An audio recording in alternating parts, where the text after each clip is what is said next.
So, Rob, you are in Napa Valley today on some grandparental duty with your adorable granddaughter Cosette today, right? She Devil. Did you take her to any of the wineries? Get her some good, was she a like Pinot Noir or Cab? She's more of a rosé gal. So she's waiting for the summer. And Kelly down in Jacksonville, Florida. Yes, sir. And you guys are the title sponsor, right, of the Jacksonville Jaguars. Yeah, that's right. It's pretty fun. Yeah, that's We pretty dig it. cool. Yeah, we just need them to, hoping for a better year this year, but we Wait got a minute, who momentum. your Kelly, your company is? Dream Finders, yeah, the home builder that we work with, that owns us, our parent is a title sponsor for the Jags here in Do you get Jacksonville. any benefits? Uh, I mean, it's cool. We get the logos. We get to market some of that stuff with the Dream Finders logo, and obviously there's opportunities to attend some games from time to time, so that's fun, right? The last time I was down at your shop, the I was down there on a Sunday and I found the local Browns backers bar in Jacksonville. The Browns game was at 4 and the Jags game was on at 1. I went there early and yeah, the Jags had a horrible. Wait, hold on. Are you saying you went to a bar early? I've been known to do that. Yeah. So, Imagine that. Anyway, go on. yeah, it was Did filled you with. catch the game, Rob or Rich? Sorry, did you catch the game at all? Or Yeah, I was there because the Jags game was on at 1 o'clock. They're playing the Dolphins, I think. And yeah, the I Jags. think. It was that game where ETN fumbled it like the foul at the goal line. Oh yeah, Yeah, sure, that it was hurt. like the Yeah. start of, so and then the Browns got demolished by the Cowboys. It was opening week, actually, I think. And so it was just a very, very sad bar for 7 hours. As Jags fans were in some of the sad Jags fans stayed around, all the sad Browns fans came in, and yeah, it was a sad day. The So Browns Yeah. fans, they travel pretty well considering the record, the it, track record of the team. it defies logic. I mean, this Browns backers bar was packed. I mean, and you're right. Every city, like they have the biggest, like, I think the biggest organized, like, following in the country. I know the Steelers are big too, but just with like every major city in America's got a Browns backers bar that is just packed with people on Brown Sundays. So I've been in many of them over the years in my travels, but they're all That's a sad. lot of that's fun. It's a lot of fun though, right? It is a lot of fun. So, all right, well, let's go ahead and get into it. This is the big picture presented by our friends and sponsors at Depth. 2 decades of very ably serving the real estate, finance, and fintech space for public relations, brand management, strategic communication. Carrie Milam, Leslie, Lindsay, the great crew at Depth take such great care of their clients, and we really thank them for their sponsorship and partnership on this show. So, and this week, we are, well, as always, joined by my esteemed colleague and co-host, Rob Chrisman. Rob, good to see you. Good to see you. And this week, very pleased, our special guest, very pleased to be joined by the CEO of Jet HomeLoans, Kelley Hailstone. Kelly, great to see you, and thanks for joining us today. Yeah, thanks. I think I'm happy to be here. We'll know in 40, we'll know in about 42 minutes. Yeah. Wouldn't I'd be lying if I said I wasn't a little nervous, but What are you nervous about? I mean, this is an awesome show. I have a lot of fun watching it because there's a lot of banter and things going on. But all right, well, I'll just tell you, like this week, as the news started coming out that I was going to be here, my team was getting all excited and they were like, "Oh, this is going to be cool." Then you guys started marketing, like sending out these pieces where Rich was being very generous. It was a total marketing effort, and I get it. Where he's saying, one of the brightest minds in builder finance, smartest leader, insightful voices and all that stuff. And they were giving me a total hard time. And I was like, come on, guys, like get on board. This is a good thing. And finally, one of them just sent me your masthead where it makes the note at the top where it talks about how, this is a show that talks about our finance industry loaded with sarcasm. And he just kind of dropped the mic and walked out saying, you don't understand, Kelly. He's being sarcastic. So my bubble was burst a little bit, but No, I don't think so. Rich, Rich is very selective about who he is sarcastic about. Really? Okay. He pours it on generously, I guess, to those he likes. No. Yeah. Well, anyway, it's a fun show. It's a good show. It's a good show because we're not really constrained. I mean, we could talk about Matt Ishbia, we could talk about Bob Brooksmith, we could talk about whoever, and we could. I think we have developed a reputation for just being honest and just saying what's on Yeah, our mind and what is on the mind of many people in the industry. So I I think like it. Kelley, I think you'll be all right. Kelley, you have the Thank unique you for making me feel distinction of better. yeah, you have the unique distinction of not having enemies out there, at least people who have said bad things about you. I have bad people who say bad things about me all the time. And I know Rich usually has a bodyguard when he goes in public. I'll So just stay behind. I'll just stand behind you guys today. Then I'll be fine. yeah, there you go. There you go. Well, Rob, good segue, being able to just talk about whatever the hell we want with no guardrails. A rough week, Rob, for two of your favorite people, Jerome Powell and Matt Ishbia. Jay Powell, of course, called out for about the ninth time by Trump this morning, who said he can't go soon enough. That's sweet music to my ears, but pointing to the European Central Bank that's lowered 7 times already, and other instances that he thinks warrants the Fed maybe being a little bit more aggressive. And then Mr. Ishbia, not a good month for Ishbia and UWM. Rocket acquires Redfin and Cooper. They just signed up. They're now on the Arrive platform that was kind of like a UWM thing for many years.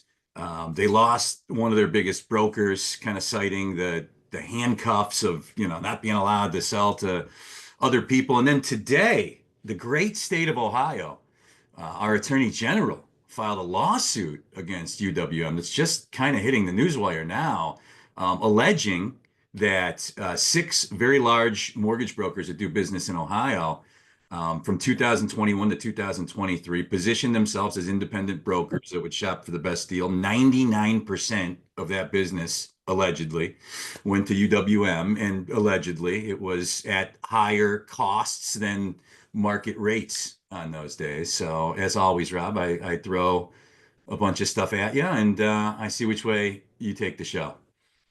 Well, I called Matt in preparation for this show, Rich, and I said, you know, this guy Serbinsky is on your butt.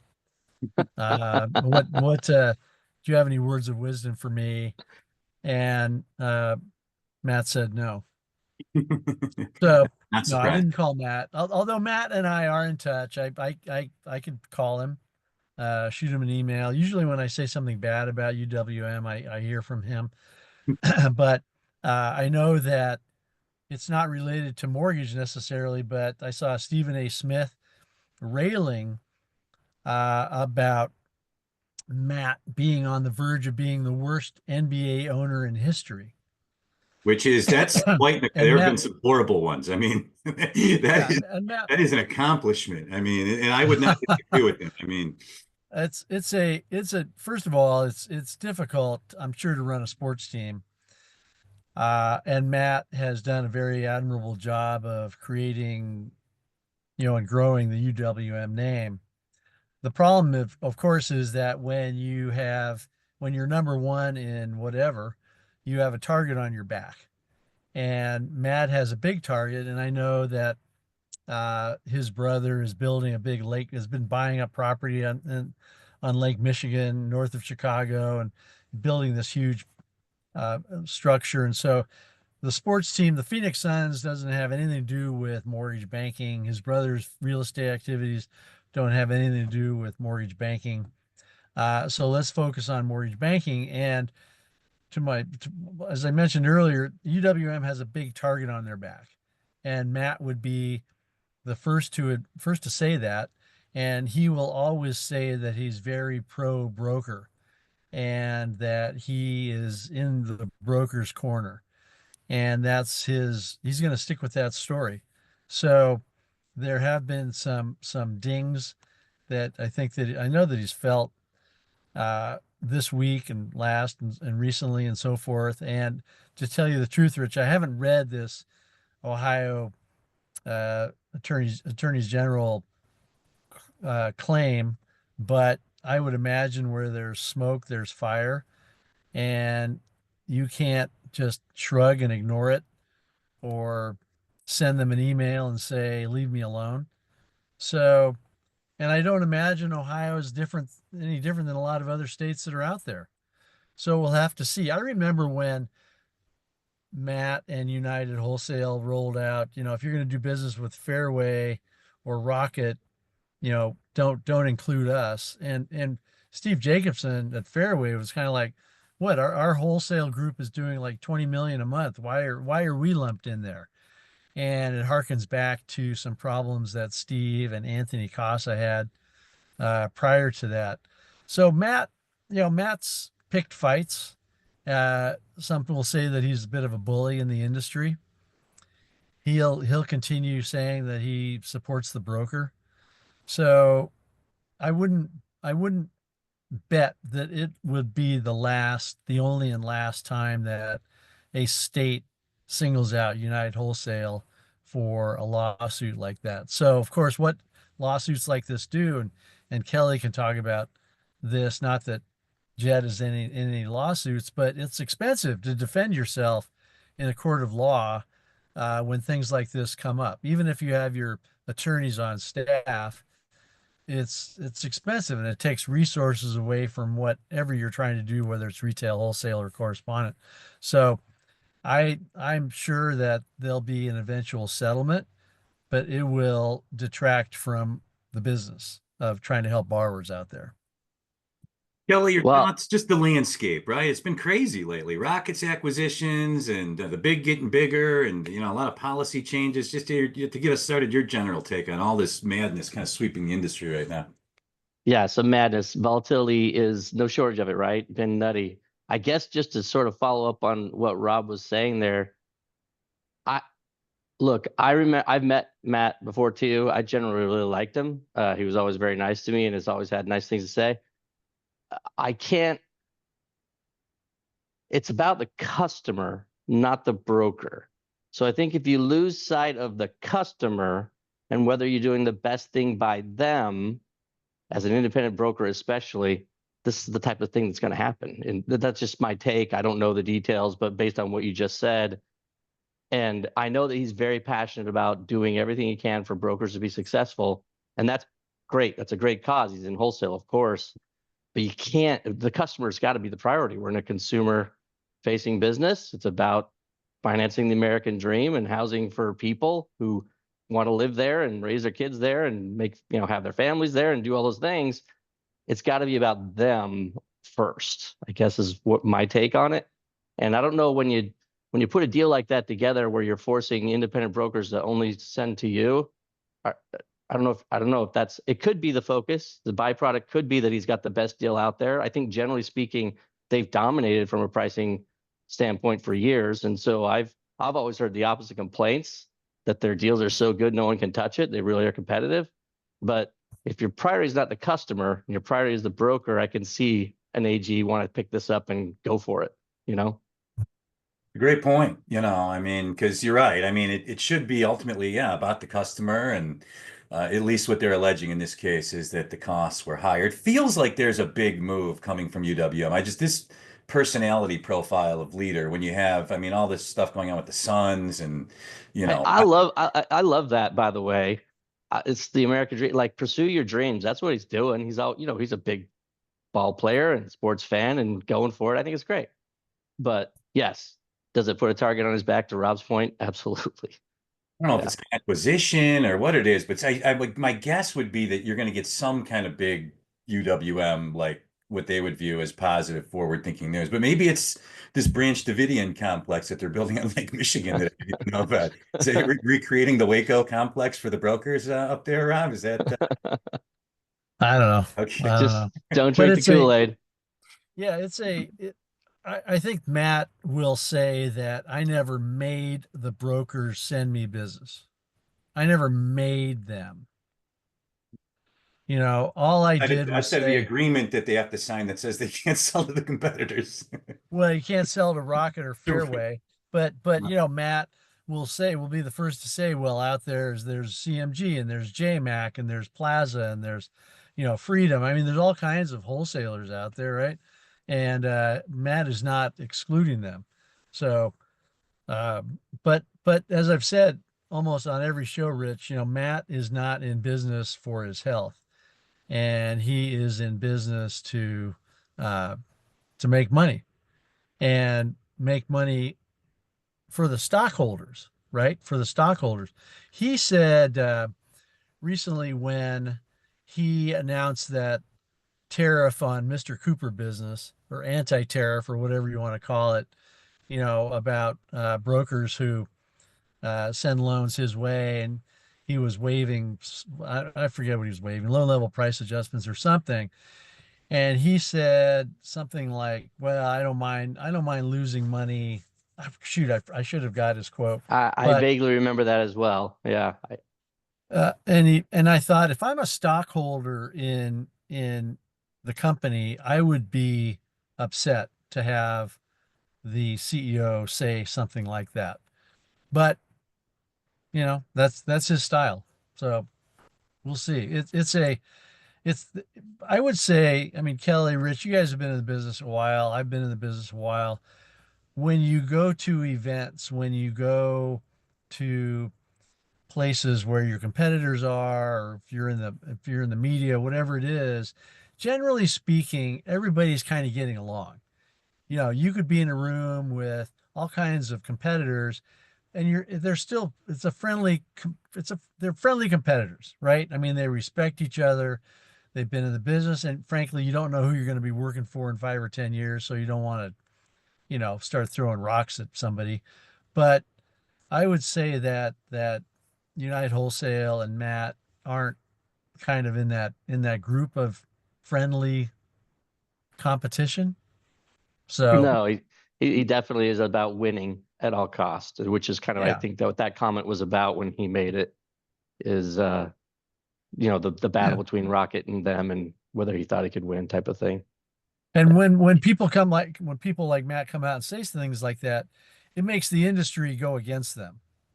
You know, People may think like Kelley, I may be a competitor of yours, uh, and I may think that your mother wears army boots, but it's okay unless I come out and say it, or make some claim. And I think Matt's come out and said enough things over the years that people are like, yeah, uh, let's hold them accountable. Good stuff. We'll see what happens. As always, it'll be interesting to see how Oh this all yeah, plays out. there's Chris Willoughby. I'll lose money just for fun. You Oh, know, yeah, there's the quote. Yeah, I'll lose money just for fun. Yeah, maybe not a statement that the Oh, shareholders it would. was Mr. Cooper. I said Rocket, but I got that wrong. But I guess yeah, maybe not so wrong anymore, actually. yeah. If I'm a shareholder, I'm like, what the heck? You know? Right. Kelley, Jet HomeLoans, parent company Dreamfinders Homes, just named the Builder of the Year by Yeah. Magazine, a very prestigious award that has been around for a while. Jet with a great story. Get us started by telling our viewers and listeners that don't know just the story of Jet Home Loans, who you guys are, what you're doing, and maybe some of the recent developments with the company. Sure. Yeah. Thanks. No, Builder of the Year was a big deal. I think for the builder industry, it's like the only one that is truly like an independent award given by people who like observe the industry, as opposed to sort of all the other awards that are connected to an association or people in special interests or whatever. And so it's a big deal that they got that. If you get to know, and maybe over the next little while we're working with you guys, you will, if you get to know the team there, it's not a surprise. Like, they are really impressive in terms of how aggressive they are and how innovative they are. Dreamfinders is a brand that, people are still just starting to recognize, and yet they're at the top 10 type of a player already as a public. And so they're insanely aggressive, and they are insanely talented operators. Like, got to work with some extremely talented people before, and these guys are just another level. So it's not shocking, and I don't think they're done anytime soon. But we look at it as just an awesome opportunity to grab onto the coattails of and be part of. So we're feeling very lucky to have that, and it's kind of a cool award, right? You get the badge, you get a lot of branding and co-marketing that goes with it. People want to be associated with the Builder of the Year winner, so there's a lot of opportunity that comes with that. So yeah, that's pretty cool. And then Jet itself, we are just wholly owned now by Dreamfinders. Started as a joint venture at a previous company, and just a lot of explosive growth as the builder has achieved growth, and now operating independently and doing everything we can to kind of, give the best possible, talk about customer focus, right? Our focus right now, especially within the environment we see ourselves in, is trying to find ways to drive more affordability for the customers who are trying to buy a Dreamfinders home. And that's kind of where our aim and our focus is in everything that we're doing. As we're building out our business model, as we're making strategic decisions about where we're going and why we're doing things, that's kind of the focus, is how can we bring the very best deal back to the customer, or the very best experience back to the customer? Because at the end of the day, it's about what they want and what works for the customer. And if we can facilitate that transaction for the home builder to get those, to help sell homes right now, especially in this environment, we're going to do everything we can. So affordability. Oh, sorry. Go ahead, Rob.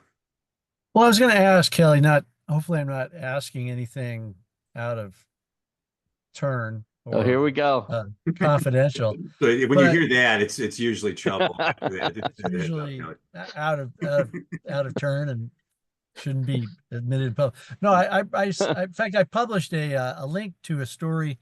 I think it was earlier this week, or maybe it was late last week, about how builders are seeing their inventories of unsold homes increase, which struck me as odd, given, everyone's talking about inventory and lack of inventory and lack of starter homes and so forth. Can you talk about inventory levels at all? I mean, I could try. I really wish I had Doug, our Chief Operating Officer, here, that I could just slide in to have him hit it, because he talks about this all the time. And I think actually Dreamfinders is doing a great job with that. They're still seeing their built home inventory go low. It's where they're kind of different. They're a land light strategy, so they don't buy a bunch of land and hold on to it and develop it and then eventually have and carry that cost or whatnot. They kind of build as they go. And as a large public production builder, that's very unique. So we don't necessarily have the same inventory problem. But yeah, I think just because of the environment we're in, and it's so not affordable to buy a house right now, no matter what your price point is, like, it's not affordable for me to buy a house compared to what it's been in the past. It's not affordable for a first-time home buyer. It's not affordable for anybody. Affordability is an issue. I think until we see something give, whether it be economically or the rate environment or prices on homes, yeah, a lot of builders who do that sort of traditional grab land, build like crazy and hold on to stuff and then sell it, are seeing inventories go up. But I think the ones who are getting aggressive and or are making moves now to move their inventory, there's a few of the leaders out there that are actually seeing them go down, because a lot of those guys have a lot of experience in the building industry. They don't want to go see that movie again where they're stuck holding the bag on a ton of inventory, right? So I think it's a major focus, from what I can tell, from what I get updated from the builder on a weekly basis, to move inventory right now, which is good for the consumer ultimately and should drive better deals, better pricing. And that's why we like to partner with them and drive affordability as much as possible through whatever tools we have in the bag, or whether it be lending products out there that make it more affordable so people can put less down, or the industry is doing a lot of buy downs, as sort of to help with this time frame of getting someone a lower interest rate in the short term now and going back and fixing it later.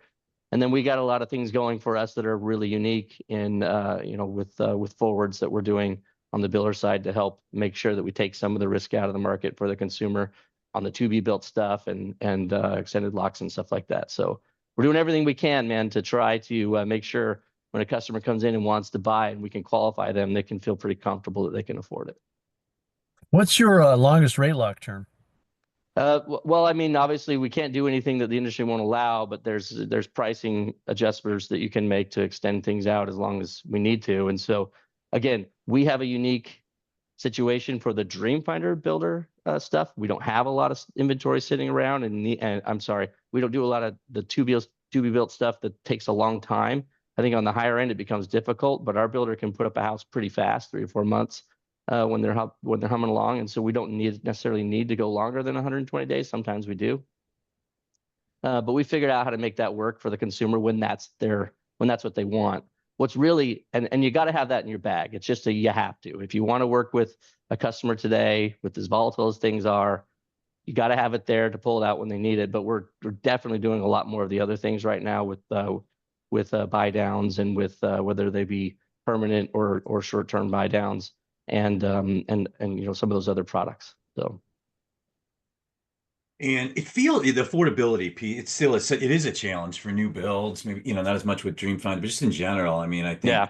Because, builders are only building really, in most cases, larger homes just because of the system is kind of broken. And the tea leaves I keep reading and things I keep hearing, and it goes back to what Mark Calabria told us a few times, was that like when the new administration gets in, it's going to be tax cut extensions, tariff strategy, and then they're going to start to move on to kind of housing things. Scott Bessent mentioned a week or so ago they were going to be naming an affordability czar. That announcement should be this week based on the timeline he laid out. So you're going to have somebody appointed to kind of handle that will be tasked with just affordability in general in the industry. We're going to, there's been a lot elevated talk from kind of Trump capos about selling federal lands to developers that'll build smaller homes on it. And then Besant on just the talk show circuit, he's been talking a lot more over the course of the last 10 days about just innovation with builders, like things that, from like a federal government level, if like parts of the home building process can be made cheaper and replicated, if it's foundations or stuff that like all homes need, they bring down the cost of it. So it feels like, that in over the course of the next month, we're going to start to get a lot of stuff from the new admin on affordability. Kelley, I don't know if being close to it with the builder, you're privy to any, any thoughts or what could be coming or what your builder desires. Well, affordability is everything right now. It's all that they talk about. It's kind of their advantage because they're not carrying a bunch of extra costs with a bunch of land and other things. They can build more affordably. They can build more nimbly. And so it's my job, frankly, to provide them the most affordable products that they can to put in front of the consumers to facilitate a transaction. And so that's what I'm doing, and that's what I'm focused on. And everything I'm doing right now is to try to make that happen. And so it's a good time for somebody to go check out a Dreamfinder's house for sure. I think a lot of builders have a challenge with affordability and are screaming about it. They're not making any more land, right? And they've got to work with what they've got. And there was a time where, a long time now, really, where it's pretty expensive stuff, and then it's hard to make the numbers work real well, and try to make it more affordable at the same time, right? So it's a problem for sure that a lot of builders are trying to look for some help to solve. Man, I hope we start seeing some of those levers you talk about getting pulled. For me personally, this has been a tough 3-4 years in our industry. Lots of hard times, lots of people going through lots of stuff, and we kind of haven't seen much action. It's just kind of been just letting it die, and I'm just happy to hear that somebody's going to start pulling some levers and trying to make something happen. At this point, action. Let's take some action, I think is an appropriate measure. So whether people agree with what's going to happen or how to get there, I'm just happy to hear that we're talking about it and trying to get in there and solve affordability and do some things. So Rich, is the rumor that you are being asked to be the affordability czar unfounded? They maybe, a good Midwestern folk, I could see, but no, yeah, that's nothing. I would never want to be a formal part of any type of government, local or federal. I can tell you that right now. So we would lose our ability to, talk about all this stuff on the show. So for that reason alone, Live free or die. Is that bumper sticker on your Live free car? or die, right? Does Dreamfinders build in Nevada, Kelly? Not yet, Okay. but I would imagine at the pace they're going, it's got to be on the radar somewhere or in the plan somehow. They've been doing a lot of acquisitions, as you guys probably have noticed if you started following them or not.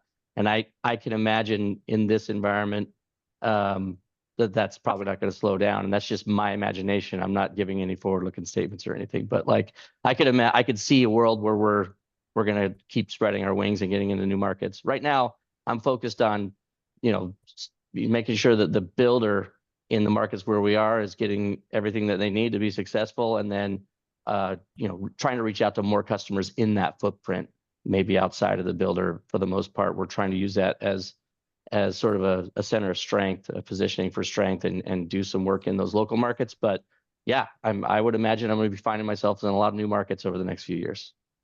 There's a So Rich, yeah. So you and I have talked about using federal land, uh, and it's not like Jellystone National Park. The federal land that I tend to fly over if I happen to look out the window, which is rare because usually I'm working the entire flight. But if I look out the window, a lot of that land does not look very hospitable. So, I'm a little bit skeptical about the let's just take eastern Nevada or nearly all of Wyoming and turn it over to builders to build houses for 30-year-olds, because a 30-year-old may not want to live 30 miles south of Elko, Nevada. Yeah. So, No, you're 100% right. And I was shocked. The federal government owns 32% of all the land in America, which to me was Well, know that until don't forget though, it's not just that brown ground that's in the middle of Wyoming and outside, and the cows are grazing on in Nevada. It's you got military bases and VA hospitals. They own a ton of land that they're just not using, right? And so the thought pro, and those are in sort of more populous places where it could be utilized. So there's definitely good stuff too, Rob. But use your imagination, man. Look at Dubai. Maybe they could make a palm paradise out in the middle of Wyoming. Why is that not possible? I heard that Dubai is either became the most heavily traveled airport in the world, or second to Atlanta as the most heavily traveled airport in the world. The Dubai airport. Go figure. There you go. Go figure. Did not see that one coming. That's for sure. and the reason I brought up Nevada, there was I think it was Newsweek yesterday put out a piece. And I watch the news cycle, I watch the stuff that gets leaked out, and a lot of times it gives you tells on what's coming.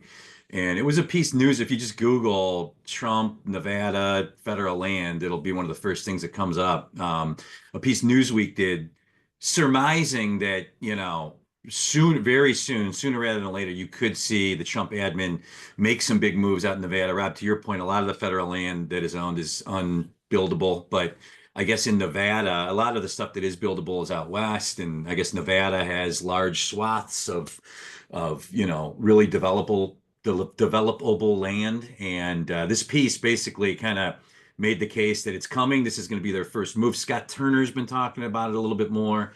So if I had to guess, that's one of the next things that we're going to be talking about is the federal land thing. But we'll see what Well, happens. I mean, I hope they figure it out, and I'd love to see it happen. We're way behind in terms of inventory for the number of people who would like a house. So something's got to give, right? And the inventory that we're living in, I keep telling myself I need to look up the average age, if there is a statistic somewhere, of a single family dwelling in the United States.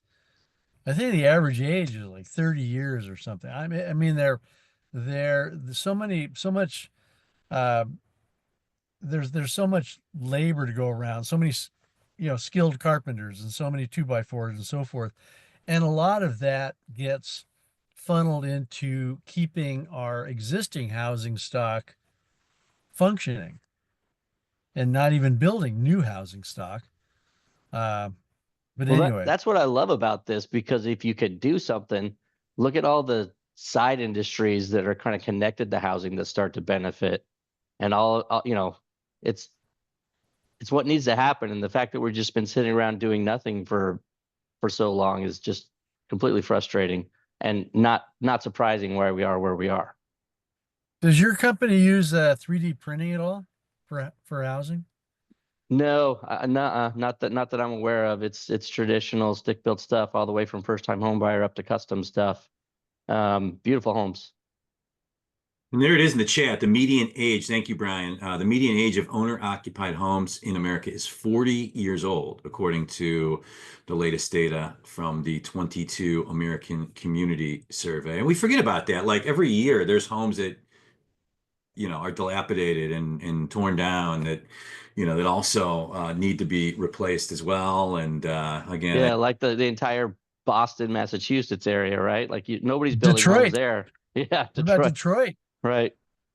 Yeah, seems like there's Cleveland. opportunity there for sure.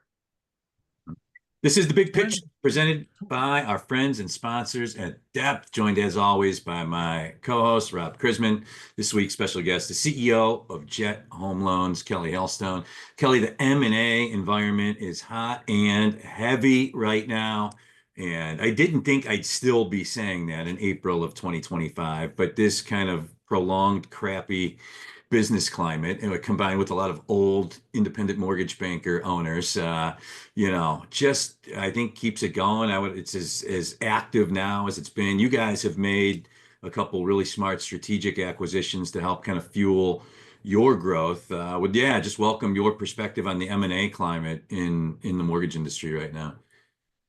Yeah, that was pretty fun. Pretty excited to have pulled that one off. I mean, things are slow. There's way more people still in the industry than we have loans for, and so after a while, if you're the leader in the industry and you've got to figure out what to do, you'd look to M&A to try to make something happen and figure out how to keep this going, right? And so there's some of those deals going on. Our deal wasn't like that. Our deal was strategic in terms of trying to think about, as an organization, we're really good at some things. We really know how to execute well on some things that are kind of our specialty, kind of boutique-y in a way. And we're thinking, how can we get to more customers? How can we take that and make it benefit the industry a little bit, get out there and drive some more activity? And so ours was an acquisition sort of strategically to move up the value chain in terms of how a mortgage lender can execute, and then try to find ways to push that value out to more customers, whether it be through partnerships with other home builders, or whether it be through other mortgage lenders who might benefit from some of the tools that we've developed in our bag. We're trying to think about ways to stick with what we do well, not try to go learn a new business or get good at competing with UWM. We're gonna lose. But what we do well, if there are organizations and people out there, I know because I've worked with them, that are screaming for this stuff, how can we bring it to the market and help out? So In that acquisition, Kelley, it was Cherry Creek, right? Yep. And who was a great mortgage, great IMB for many moons. And then Yeah, top notch, top shelf. right? And then you acquired, isn't that how that all went down? Or Yeah, thanks for the chance to clear that up. I think when we did it, the media kind of picked up with it, and there's a few things out there that went wrong. Guild brought on board the Cherry Creek team originators and bought the brand. So that's theirs, and they do a great job. It's a great team over there. Everybody knows them. They got a great reputation. They continue to just be a force and do great things. We bought the entity that remained, and its licensing and the Ginnie Mae ticket and the other approvals. So that's what we acquired, and we're pretty excited for it. Obviously, for us, that moves us forward, 3-4 years in our life cycle, and we've got some great talent with that too. There's some unbelievable people over there who've done incredible work over the years, as you just said. They got a top-notch reputation. They really know what they're doing, and they're going to really help us figure out how to bring the things that we do really well to market and help out. And then, so then for you guys, you have this great retail business supporting the Dream Finders customers, and have gotten really good at just construction mortgage lending. And certainly a lot of builders out there in America that don't have mortgage options, and trying to leverage that expertise in that way. Is that correct? that's kind of the idea. If we can help you out, if you're a builder and you need some more tools in the bag to sell houses, we want to talk to you. Maybe talking to us, you pick up some tips and you can figure out how to get it done on your own. Maybe you want to partner with us and work with us. Great, we'd love to. If you're a mortgage company and you're having the same problem, you've got partnerships with real estate firms or builders or financial advisor firms or whatever your partners are out there, and you want to be able to capture more of the business that they've got going on by bringing something that they're all dying for, which is these affordability tools and these strategies to help, come talk to us. We're going to be an open book. I'm a fan of the industry. This industry's been good to me. If you want to work with us, great. We'd love to work with you. If not, we'd love to see everybody figure this out, because we have an affordability problem and we need to fix it. We need to address it and get more consumers in homes. And then working closely with builders across the country and just knowing that space, Clay, what are like the pain points of like builder-owned mortgage companies or builders that are trying to obtain financing for their customers that don't have partnerships? What do you hear the most? Yeah, I mean, builders have gotten a raw deal by our industry. I mean, really, if you think about it for a while, like it's incredibly inefficient. It's like sixth party by the time the rate sheet hits them. And so, finding a way to, they're figuring it out, by the way. Like this whole rocket move is an awesome move. I'm a big fan of it, but it's kind of the same thing builders and banks have been doing for a long time. You're creating a ownership of a customer base essentially, and then you have to try to capture from it, right? And that's how builders have approached, builders who own mortgage companies. They kind of approach it the same way. And you get a chance to create value by taking all the verticals in our inefficient industry and bundling them up and giving the customer something they want. The problem with builder mortgage companies a lot of times is or builders who don't have mortgage companies a lot of times is by the lender partners that they're working with are retail structures or some other structures that are built with different costs and different, the ways that they're built are just different. And by the time they get over to the builder with what they need, it's not the most efficient or affordable option that they get to offer those by using those preferred lending partners. And so this solves for that. This gives them a vehicle to get as efficient as they possibly can on affordability front and make a difference and put their house out front to get it sold. For sure. I highly encourage anybody thinking about it with a partner, real estate firms too. Like I don't like to drop a lot of names, but there's a couple movers and shakers out there on the real estate broker side, like the company that I worked with previously by the name of Place. We're kind of doing a similar deal, right? They went and acquired a mortgage company and some of the other verticals, and their plan is to do the same thing, give value in creating a more efficient organization and giving the best deal to your top people, right? And so that's kind of what we're thinking about trying to make happen here at Jet, and that's why the acquisition of Cherry Creek. And then, so the slightly different topic. When you talk to, say, somebody at Bay Equity, which is owned by Redfin, there's a constant dynamic about how much of Redfin's business are we capturing, how much of our business, what percent of our business comes from Redfin, how much of it comes from elsewhere. I assume that Jet is also out obtaining other business but also carefully monitoring how much builder business comes to you. Well, yeah, we're owned by the builder, and Right. our primary objective is making sure we service that builder and their customers close. They close on time, they close with a great deal, very happy, right? That's primary. But I happen to work at a great company who is extremely supportive and very, like I say, bright individuals who get it.